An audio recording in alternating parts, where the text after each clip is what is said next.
Hello there, everybody. Thank you for tuning in. And today's topic, well, first of all, how are you doing, Steph? I'm doing well. How are you, Joe? I'm doing fantastic. Thank you. What's today's topic? Today's topic is the buyer interview, which is that initial meeting. You sit down and talk to the buyer and find out what their goals and real estate aspirations are. And why is that so important? Well, I think that once you figure out what your client wants or what the buyer wants, we can do a better job of finding that property for them. And it's a little bit of that old school coming back at us, which is, our value is really helping them find the house that's good for them. And the only way you can do that is by asking questions and building buyer loyalty as well to get that point across and get it done. So what do you think of that? Fantastic. Good. So I don't know how to do this, but I think that the first thing we ought to do is just kind of go through the questions and see how they work out. So there's an actual sheet that we have that we go by, a script, and I think scripts are important as well. And when you have a script and you know what it's going to be, then your chances of success improve. So the first thing we want to do is, what are the number of the people in their family? Do they have any special needs? Pets? What is it? What kind of a life do they have? And I always found it helpful if you would go over and visit them and see what their existing living arrangement is and what that's like. The next thing is, are they currently renting, which makes them a first-time buyer? Are they move up, downsize, new home, relo? Where are they coming from, and all of that.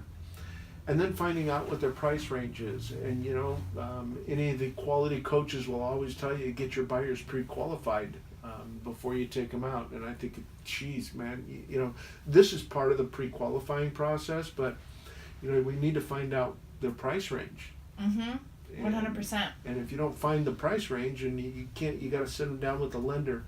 And Stephanie, what are your thoughts on sitting down with the lender? Do you think you should be there as a realtor? Do you think that you should not be there? What do you think? I think it really depends on the client. Some clients are very private with that information, so I could see, sometimes it's not appropriate. But on the other hand, sometimes it is, and you learn a lot, especially if you're a newer realtor. You learn a ton by sitting down through a pre-qualification process. And if your clients are okay with it, then hey, it kind of gives you a little bit more insight into the transaction for them. Good information. So the next thing I want to do is talk to them about when's the best time to look at properties. On the weekends or week evenings? Do they go to work at 2 o'clock in the afternoon? I mean, I think once we find those questions out, and it was always told to me, man, you got to put them through that first test, which is to get them to show up at the office. Yeah. And go out and show them homes. And sometimes they're going to pick the homes, but I think that that's pretty passive as a realtor. We should be really looking on the MLS every morning and what's new. What's going on? It's like a stockbroker. It's like, what's new in our area that we are looking for and expertise. So the next thing we want to know is who's going to be involved in the purchase. Why is that important? Well, I think that that's important because of the qualifications. Is it a husband and a wife? Is it two single people that are just looking to buy a home together? Is it a parent helping them? So we really need to know who's going to be involved in that purchase. And then who's going to qualify for the loan as well. And that goes back to that pre-qual part of it.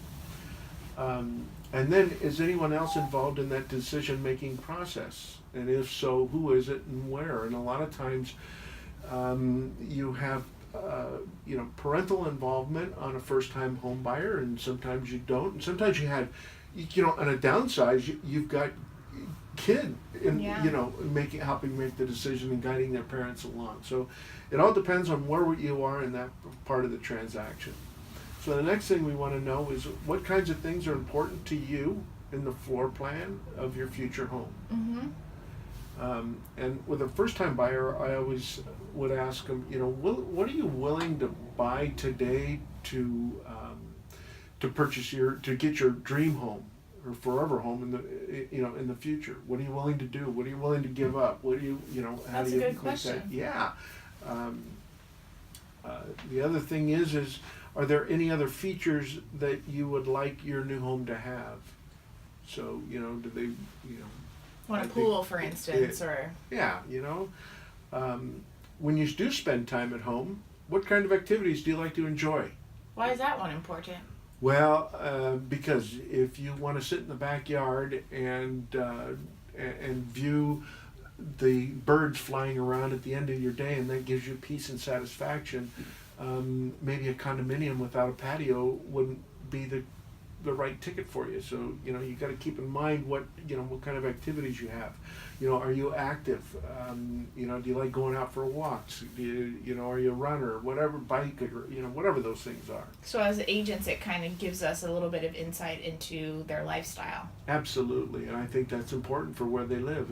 If and that helps you with what you're looking for with them, and giving them options as well. You know, it's not just so often pictures. People look at pictures and they're looking at them and they delete, and some of those homes are the perfect home for them. They just it looks so different when you get out there. So the next thing is where do you spend most of your time when you are at home? Do you spend it in the kitchen? Do you spend it outside? So I think those are important as well, and it generates dialogue and conversation and helps with that initial experience with them.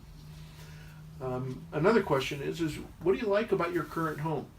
What's your favorite part about that? And I always talk about that at a listing appointment as well. What's your favorite part of that house as a seller? And that helps me list it and generate the selling techniques around that particular item as well.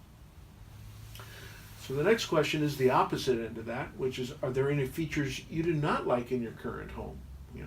What do you not like? You don't like the single car garage, you don't like the 3-car garage, you don't like stairs, whatever that is. That helps narrow it down. So are there any other types of features in a property that you especially want to avoid? What is it, and what is it that you want to avoid? And if I know that, then I know that that's off limits. Where would you like to live? And gosh, that seems so obvious, right? Yeah.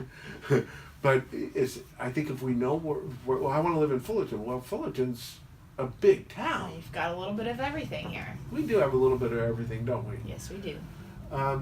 The next thing is when would you like to begin looking? What's your goal? What's your time frame? When would you like to be all moved into your new home? I know, Stephanie, that you were working with somebody who said, that they were in a lease and they're not going to be able to be out of that lease for another 18 months. Well, at least between now and then, you were able to communicate with them and work with them, right? Yes, I was. So what's motivating you to move at this time? I love that question. Do you? How come?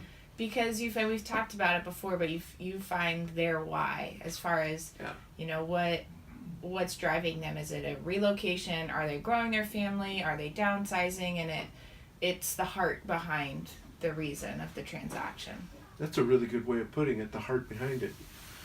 The next thing, have you been looking with any other agents? This isn't a yes or no answer, or that I'm not going to work with them or whatever. If they have a buyer broker agreement, we're not going to infringe on that agreement at all, and we'll thank them and move on. But sometimes they've been looking with other agents and there's not a match. Sometimes there's not a match on the agent side as well. Yeah. So you never know. And then, of all the things that we've discussed, what are the 3 things a house must have in order for you to buy it? So, maybe somebody will say, I've got to have a refrigerator. Easy. Yeah, easy peasy, man, we'll get that. And then finally, I think this is just a clarification that when we look at property, it's really important that you as the buyer tell me what you like and what you don't like. Consequently, after we look at each house, unless you tell me what you want to write an offer, I'm going to say, why aren't you buying that property? And is that okay with you? And I think by doing that, I think we're just setting the tone for, let's go out and look at your next home and see what we can do to fill your needs and whatever it is that happens to be, because we're here to help you find a new place for you to live. So that's just a kind of a snapshot of Yeah. your initial conversations with some buyers. Yeah, and I think that if you would like a copy of this, just let us know, and we'd be more than happy to send out a copy of this to you. And it's just a simple 2-page document. And I've also found that it helps when I am doing a buyer interview that I'm writing the answers down, and it just shows that we're paying attention and putting it in their file. That's an excellent point. Anything you'd like to add? Not today. Are we good? We are good. All righty. Well, thank you for listening again. Hope you have a great day, and charge on.